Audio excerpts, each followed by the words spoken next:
టాలీవుడ్లో ఇప్పుడు సంక్రాంతి సినిమాల హడావిడి ఎక్కువగా నడుస్తోంది. స్టార్ హీరోల సినిమాలు వరుసగా రిలీజ్ అవుతూ సంక్రాంతి వేడి పెంచేస్తున్నాయి.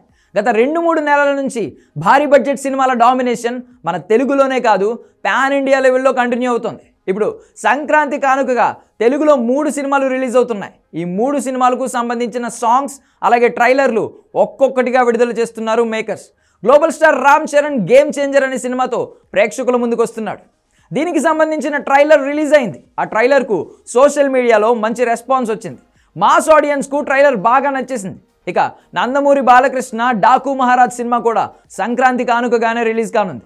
ఆ తర్వాత వెంకటేష్ సినిమా సంక్రాంతికి వస్తున్నాం కూడా రిలీజ్ అవుతుంది. ఇక లేటెస్ట్గా బాలకృష్ణ సినిమాలో దబిడి దిబిడే అనే సాంగ్ను రిలీజ్ చేశారు.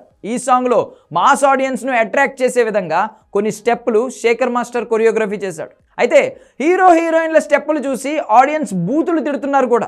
పుష్ప సినిమాలో కూడా కొన్ని స్టెప్పులు ఇలాగే చిరాకుగా ఉన్నాయి. రవితేజ హీరోగా వచ్చిన మిస్టర్ బచ్చన్ సినిమాలో సితారా అనే పాటలో కూడా ఇలాగే అభ్యంతరకరమైన స్టెప్పులు ఉన్నాయి. మాస్ ఆడియన్స్ను అట్రాక్ట్ చేసే విధంగా స్టెప్పులుంటే తప్పు లేదు, కానీ అవి చూడడానికి చిరాగ్గా ఉంటేనే సమస్య. స్టార్ హీరోకు అటువంటి కొరియోగ్రఫీ చేయడం కరెక్ట్ కాదంటూ సోషల్ మీడియాలో శేఖర్ మాస్టర్పై ఫైర్ అవుతున్నారు ఆడియన్స్. ఈ మధ్య కాలంలో క్లాస్ ఆడియన్స్ ఎక్కువయ్యారు కాబట్టి సినిమాలు డీసెంట్గా ఉంటే మంచి రిజల్ట్ ఉంటుంది. సాంగ్స్ విషయంలో కూడా గతంలో మాదిరి మాస్ సాంగ్స్ను ఇష్టపడడం లేదు.